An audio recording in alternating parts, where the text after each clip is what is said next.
Hello दोस्तों, नमस्कार। इस हम किसी चैनल में मैं आप सभी लोगों का दिल से बहुत बहुत स्वागत करता हूं। दोस्तों, जैसे कि आपको पता है, ये क्वार्टर वन का सीजन यहाँ पे जारी है। इसके पहले के भी वीडियो में हम लोगों ने क्वार्टर वन के कुछ कंपनी के नंबर को देख लिया एंड इस वीडियो में भी हम लोग एक कंपनी के नंबर को कवर करने यहाँ पे जा रहे हैं। ये भी जो कंपनी है दोस्तों, ये टाटा ग्रुप से ही बिलोंग करने वाली कंपनी है। यस, काफ़ी लोगों को शायद से आज के दिन भी नहीं पता है, ये कंपनी भी टाटा ग्रुप के अंदर ही आती है, जिसका नाम है तेजस नेटवर्क। हाँ, पहले ये नहीं थी, बाद में टाटा ग्रुप ने इस कंपनी को यहाँ पे खरीद लिया। अगर आप इसका अल्टीमेट होल्डिंग कंपनी देखोगे तो टाटा सन्स के पास इसका कंट्रोलिंग स्टेक हम लोग को देखने को यहाँ पे मिल रहा है। तेजस नेटवर्क के हम लोग को नंबर देखने को यहाँ पे मिल चुके हैं एंड नंबर्स की अगर हम लोग यहाँ पे बात करें दोस्तों, इसको हम लोग डिटेल में यहाँ पे जरूर स्टडी करेंगे, बट यस, कुछ चीज़ें हम लोग को सीखने को भी मिल जाती है। ठीक है, मतलब क्या है, ठीक है, जो तेजस नेटवर्क ये जो कंपनी है, ठीक है, इसका बिजनेस कैसा होता है दोस्तों, आप सभी लोगों को पता है, टेलीकॉम सेगमेंट, इक्विपमेंट, ठीक है, हार्डवेयर से रिलेटेड हम लोग को इनका बिजनेस देखने को मिल जाता है। मतलब इनके जो क्लाइंट्स रहते हैं, ठीक है, इनका क्लाइंट कौन होता है, मैक्सिमम चीज़ों में आपने देखा है सरकार ही होती है। ठीक है, टेलीकॉम से रिलेटेड हम और आप क्या वहाँ पे क्लाइंट एज अ काम करेंगे। ये बिजनेस आपको अच्छे से समझ में यहाँ पे आना चाहिए। मतलब क्या है दोस्तों, इनको जब भी मतलब कॉन्ट्रैक्ट मिलता है ना, तो एकदम बड़ा बड़ा कॉन्ट्रैक्ट मिलता है, 5,000 करोड़, 10,000 करोड़, आप समझ रहे हैं, आप बड़ा बड़ा कॉन्ट्रैक्ट एंड उसके बाद कुछ मिला ही नहीं तो एकदम सन्नाटा। ठीक है, मतलब अगर आप इनके नंबर्स देखोगे ना, एकदम ही जबरदस्त, ऐसा पागल हो जाओगे कि क्या कंपनी ने नंबर दिखाए हैं, 300-400% प्रॉफिट की जंप, नहीं तो इतने खराब रहेंगे कि भाई कंपनी का बेड़ा ही गर्क हो गया। इस प्रकार की चीज़ें हम लोग को देखने को मिल जाती है। ठीक है, ये मैं आप लोगों को क्यों बता रहा हूँ, क्योंकि किसी भी कंपनी के नंबर को सिर्फ ऐसा न्यूमेरिकली नहीं देखना है, 10 का 5 हो गया या फिर 10 का 100 हो गया, ऐसा नहीं। आपको उस कंपनी के बिजनेस का नेचर पता होना चाहिए, तो आपको एक अंदाजा लगता है कि हाँ भाई, कि कंपनी का नंबर क्या डिलीवर हो सकता है। तेजस नेटवर्क की भी अगर हम लोग यहाँ पे बात करें दोस्तों, तो जैसे कि आप सभी लोगों को पता है, स्टॉक ऑलरेडी टॉप से मोर देन 50% डाउन है। ठीक है, टॉप से। तो ये गिरावट हम लोग को क्यों देखने को यहाँ पे मिली थी तेजस नेटवर्क में ऑलरेडी, तो दोस्तों इसके पीछे का रीजन ही यही था कि सूखा पड़ा था। मतलब कुछ नए बिजनेस की अगर हम लोग बात करें तो कंपनी तलाश कर रही थी, बट वो कंपनी इसको मिले ही नहीं। ठीक है, एंड इस चीज़ का अल्टीमेटली आउटकम क्या निकल कर आता है दोस्तों, कि कंपनी में वो रेवेन्यू रिकॉग्निशन होता ही नहीं है। ठीक है, टॉप लाइन ही नहीं सुधरेगी एंड अगर टॉप लाइन नहीं सुधरी तो फिर बॉटम लाइन से क्या ही उम्मीद रखे। ये सारी चीज़ें मैं आपको क्यों बता रहा था, अब हम तेजस नेटवर्क के नंबर्स को स्टडी करेंगे तो आपको एक अंदाजा यहाँ पे आ जाएगा। तो ठीक है दोस्तों, तेजस नेटवर्क के नंबर मैंने ओपन किए हैं, जो भी फिगर्स है वो सब कुछ करोड़ों में देखने को यहाँ पे मिल रहे हैं। ठीक है, नंबर पढ़ने से पहले हम लोग हमेशा सीक्वेंस देखते हैं। कंसोलिडेटेड नंबर ये आप देख सकते हो, ये है जून इस वक्त के नंबर, मार्च 3 महीने पहले के नंबर, जून 1 साल पहले के नंबर। तो आप मतलब यहाँ पे देख सकते हो दोस्तों, टोटल इनकम कितनी है इस वक्त, 211 करोड़। ठीक है, 3 महीने पहले कितनी थी, बाप रे बाप, 1914 करोड़। यहाँ पे कोई अदर इनकम नहीं है दोस्तों। अगर आप प्योरली रेवेन्यू फ्रॉम ऑपरेशन भी लेना चाहते हो तो वो भी ले सकते हैं। देखो यहाँ पे 201 करोड़ मिल जाएगा, यहाँ पे 1800 करोड़ मिलेगा और यहाँ पे 1400 या फिर 1500 करोड़ मिलेगा। तो यहाँ पे ऐसी कोई बात नहीं कि लास्ट टाइम कोई अदर इनकम बहुत बड़ा कुछ था, नहीं। प्योर रेवेन्यू फ्रॉम ऑपरेशन की अगर हम लोग बात कर ले, काम काजी इनकम की अगर हम लोग बात कर ले, कितना था लगभग, ये कितना है, 212 करोड़ ले लेते हैं। ठीक है, राउंडेड फिगर, ये कितना है, 1915 करोड़ और एक साल पहले 1576 करोड़। तो आप देख सकते हैं 1576 करोड़ का इनकम हुआ था, अब कितना हुआ है, केवल 200 करोड़, 212 करोड़। यहाँ पे 1915 करोड़ का इनकम कितना हो गया, 212 करोड़, इतना डाउन। तो जैसे मैंने अभी आप लोगों को ये पूरा जो प्रवचन दिया ना, वो बिजनेस रिलेटेड ही छोटी सी बात मैंने आपको बताई थी कि इनका बिजनेस है ही वैसा। ठीक है, कि अगर बड़ा कॉन्ट्रैक्ट मिला तो इतना बड़ा कॉन्ट्रैक्ट मिल जाता है कि पूछो मत, और अगर नहीं मिला तो आप देख सकते हैं इस प्रकार की चीज़ें, छोटे मोटे बिजनेस मिल जाते हैं, 200 करोड़ तक की ही कमाई यहाँ पे हो जाती है। अभी यहाँ से ही पिक्चर समझ में आ जाती है कि आगे की पिक्चर क्या होगी। तो चलिए वो भी देख लेते हैं। तो टोटल इनकम आप लोगों ने देख लिया कितना खराब देखने को मिल रहा है। एक्सपेंस की अगर बात करेंगे तो टोटल एक्सपेंस कितना है, 500 करोड़, 1960 करोड़ और 1454 करोड़। चलो ठीक है, तो इनकम से एक्सपेंस हटा देंगे तो प्रॉफिट मिलेगा या फिर लॉस मिलेगा। तो आप देख सकते हो दोस्तों, ये कंपनी हम लोगों को वापस लॉस में आते हुए देखने को यहाँ पे मिल चुके हैं। आप देख सकते हो ब्रैकेट में लिखा है, मतलब लॉस बिफोर टैक्स कितना है, 297 करोड़ का लॉस हम लोग को देखने को यहाँ पे मिल रहा है। लास्ट टाइम भी 45 CR का लॉस था, उसके पहले तो कंपनी प्रॉफिट में थी, 121 करोड़ का प्रॉफिट। ठीक है, उसके बाद मल्टीपल एडजस्टमेंट रहेंगे, टैक्स के एडजस्टमेंट रहेंगे। ठीक है, काफ़ी सारे लोग पूछते भी, अरे सर माइनस में है फिर भी टैक्स के एडजस्टमेंट कैसे होते हैं। तो दोस्तों वो डिफर्ड टैक्स एडजस्टमेंट होते हैं। ठीक है, आगे भविष्य में से रिलेटेड वो टैक्सेस के एडजस्टमेंट रहते हैं, उस हिसाब से उसका कैलकुलेशन किया जाता है।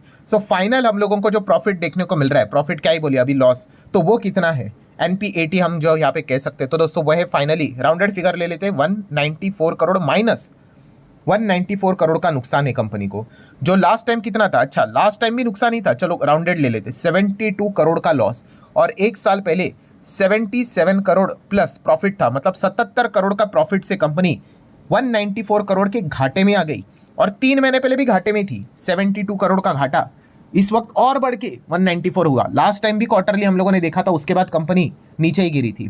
ठीक है, टोटली अगर आप देखोगे 50-55% स्टॉक नीचे है। क्यों? क्योंकि उसके बाद देखा गया तो रेवेन्यू रिकॉग्निशन हुआ नहीं। रेवेन्यू रिकॉग्निशन मतलब क्या दोस्तों, ये जो टॉप लाइन रहता है, ठीक है, इसमें जब तक कमाई यहाँ पे लिखी नहीं जाती है, ऐड नहीं होती है, ठीक है, रेवेन्यू को रिकॉग्नाइज यहाँ पे करना पड़ता है। मतलब क्या होता है, मान लीजिए अगर कंपनी को एक सेकंड के लिए मान लीजिए 10,000 करोड़ का ऑर्डर मिला, ठीक है, तो ये नहीं होता है कि कंपनी यहाँ पे जाके 10,000 करोड़ लिख के आएगी, नहीं, वो पार्ट पार्ट में काम करना पड़ता है, और जैसे जैसे आप काम करोगे, ठीक है, उसके बाद यहाँ पे वो रेवेन्यू रिकॉर्ड किया जाता है। ठीक है, अगर सिर्फ यहाँ पे अनाउंसमेंट के ऑर्डर मिल गए 10,000 करोड़ के, और इस चीज़ के चलते अगर रेवेन्यू लिखने पड़ गए, तो भाई कंपनियां फर्जी रेवेन्यू लिखना स्टार्ट करेगी। ठीक है, तो इसके लिए कंपनी लॉज में कुछ यहाँ पे, या फिर अकाउंटिंग स्टैंडर्ड्स की बात कर ले, उसमें कुछ नियम कानून कायदे लिखे हुए हैं कि भाई बुक्स ऑफ अकाउंट मेंटेन कर रहे हो, तो अगर आपको कोई बड़ा ऑर्डर भी मिला है तो आप डायरेक्टली लिख नहीं सकते। ठीक है, उसके लिए कुछ रूल्स रेगुलेशन को फॉलो करना पड़ेगा, आपका काम कितना परसेंटेज हुआ है उस हिसाब से देखना पड़ेगा, एंड उस हिसाब से वहाँ पे नोटिंग करनी पड़ती है। ठीक है, बट कंक्लूजन क्या निकल कर आ गया दोस्तों कि यस, पिछले 2 क्वार्टर से, ठीक है, एंड खास करके ये वाला जो क्वार्टर है दोस्तों, सूखा पड़ते हुए देखने को मिल रहा है। कोई रेवेन्यू रिकॉग्निशन यहाँ पे हुआ ही नहीं है, एंड उसी का खामियाजा है कि कंपनी के नंबर काफ़ी खराब हम लोग को देखने को मिल रहे हैं। एक्सपेक्टेड था, बट और भी हम लोग को खराब डेटा देखने को मिल गया। मतलब क्या है, देखिए यहाँ पे तो प्रॉफिट ही था 4.5 का EPS, ये तो सीधा 11 के आसपास चला गया नेगेटिव, एंड इसके पहले भी नुकसान था ना, ये देखो 4 का नुकसान था, ये तो भाई डबल और डबल से भी ज़्यादा नुकसान हो गया, ऑलमोस्ट 11-12, मतलब डबल ट्रिपल के आसपास पहुंच गया ये नुकसान। ठीक है, तो ये खराब परफॉर्मेंस, मतलब इसमें ये हम डिफेंड नहीं कर सकते कि ठीक है भाई कंपनी का बिजनेस नेचर ऐसा है वैसा है करके, खराब तो है परफॉर्मेंस, तो वो खराब ही है। ठीक है, तो ये चीज़ें हम लोग को देखने को मिल जाती है, एंड इन कंपनीज में दोस्तों यही होता है। अगर आपने चेक भी किया होगा, इस कंपनी का जो शेयर प्राइस भी है, ठीक है, ऐसे ऊपर से हम लोग को ऑलरेडी 50% लगातार ऐसे नीचे ही आते हुए देखने को मिल रहा है। क्यों? क्योंकि अगर कोई नया ऑर्डर साइन नहीं होगा, नहीं कोई ऑर्डर से रिलेटेड अनाउंसमेंट नहीं होगी, तो इसी प्रकार से ये हम लोग को कुटाई पिटाई होते हुए देखने को यहाँ पे मिलने वाली है। ठीक है, और बीच में एकदम ज़बरदस्त तरीके से भागा भी क्यों था, इनके नंबर्स एकदम 300-400% जंप किए थे। ऐसा कैसे? तो दोस्तों आपको याद होगा दोस्तों, BSNL, ठीक है, BSNL की ओर से इनको करोड़ के ऑर्डर मिले थे। ठीक है, BSNL ने मतलब क्या किया था, टाटा ग्रुप को अप्रोच किया था, TCS को कॉन्ट्रैक्ट दिया था, एंड TCS ने तेजस नेटवर्क को दिया था, इसलिए बड़ा चेक फट गया। अब इसके बाद ये बड़े चेक का इंतजार कर रहे हैं। तो ये चीज़ें हम लोग को देखने को मिल जाती है। मतलब होता क्या है कि अगर आप किसी भी कंपनी में जा रहे हो, उसके बिजनेस का नेचर समझो भाई, कि वो बिजनेस कैसा है। ठीक है, एकदम सीसो टाइप वाला ये बिजनेस रहता है। एक ज़माने में तो ये कंपनी 92% क्रैश हो गई थी। कितनी? 92%। ठीक है, और मज़ेदार बात ये भी थी, पता है आपको, कि उसमें विजय केडिया सर, आपको पता ही है, उन्होंने 100 करोड़ रुपया लगा दिए थे तेजस नेटवर्क में, और उन्होंने लगाने के बाद 92% क्रैश हुआ था। ऐसा क्यों? क्योंकि कंपनी ने बताया था कि उनके बड़े ऑर्डर मिलेंगे, वो मिले ही नहीं बाद में। हाँ, उसके बाद आ गए वो। ठीक है, तो मतलब कुछ भी हो सकता है दोस्तों, मार्केट में ये चीज़ें हम लोग को देखने को मिल जाती है। उनका इन्वेस्टमेंट 100 करोड़ का 10 करोड़ के नीचे चला गया था, इतनी हालत खराब हुई थी। ठीक है, सो ओवरऑल बताने का मकसद क्या है दोस्तों, कि अगर आप तेजस नेटवर्क की अगर हम लोग यहाँ पे बात करेंगे, तो इनका परफॉर्मेंस कैसे रहेगा? यस, बहुत बार आपको ऐसे ही देखने को यहाँ पे मिल जाएगा। ठीक है, अगर आप इसके पहले भी क्वार्टरली इनके नंबर्स को अगर आप चेक करोगे, तो आपको एक अंदाजा आ जाएगा। ये देखिए किस प्रकार की चीज़ें रहती है, माइनस माइनस माइनस माइनस चल रहा था, सडनली बड़ा कॉन्ट्रैक्ट यहाँ पे मिल गया, प्रॉफिट में आ गए सीधा डायरेक्टली। आप देखो कहाँ से 150 करोड़, फिर उसके बाद सूखा पड़ गया 77, फिर 275, एकदम ही यहाँ पे तो एकदम ही मतलब बड़ा डील हम लोग को सारी चीज़ें रेवेन्यू रिकॉग्निशन होते हुए देखने को मिला था। फिर देखिए, फिर नॉर्मली नीचे आ गए, फिर डायरेक्टली आप देख सकते हैं, देखिए इससे नीचे, इससे नीचे, इससे नीचे, और नीचे नीचे नीचे ही जा रहे हैं। ठीक है, 72 194 है, मतलब अच्छा मत मानना भाई, वो नेगेटिव में है। सो लगातार 1 2 3 4, अभी ये चौथा क्वार्टर हो गया भाई। ठीक है, कंपनी ने जो पीक बनाया था यहाँ पे 275 का, ठीक है, उसके बाद यहाँ पे कंपनी ने कोई बड़ा कॉन्ट्रैक्ट यहाँ पे लाया ही नहीं, रेवेन्यू रिकॉग्निशन हुआ नहीं, और इस चीज़ के चलते कंपनी लगातार घाटा घाटा करते, उसका घाटा ही बढ़ते जा रहा है। सो इसको अगर कंपनी को सेव करना है भाई, कोई तो बड़ा कॉन्ट्रैक्ट इनको यहाँ पे लाना पड़ेगा, डील यहाँ पे करनी पड़ेगी, छोटी मोटी नहीं भाई, बड़ी डील करनी पड़ेगी, तब जाके हम कह सकते हैं कि कंपनी वापस कमबैक यहाँ पे कर पाए। तो इसके ऊपर फोकस यहाँ पे रखना है। सो ओवरऑल कंक्लूजन तो यही है कि कंपनी के नंबर में तो भाई कोई दम नहीं है। ऑलरेडी स्टॉक इस चीज़ को, मतलब एडजस्ट यहाँ पे कर चुका है ऑलरेडी, हम लोगों को गिरावट देखने को मिल चुकी है। बट इस नंबर को देखकर क्या मार्केट और नेगेटिव रिएक्शन देगा, तो ये देखना कल के दिन के लिए एक इंटरेस्टिंग फैक्टर यहाँ पे होने वाला है। रही बात शेयर होल्डिंग पैटर्न की, तो आप यहाँ पे देख सकते हो प्रमोटर भी है 53। ये तो टाटा ग्रुप की कंपनी, अगर आप यहाँ पे चेक करोगे, ये जो आपको कंपनी देखने को यहाँ पे मिल रही है, ठीक है, इसका जो अल्टीमेट जो होल्डिंग आपको देखने को मिलेगा वो टाटा सन्सी है, ठीक है।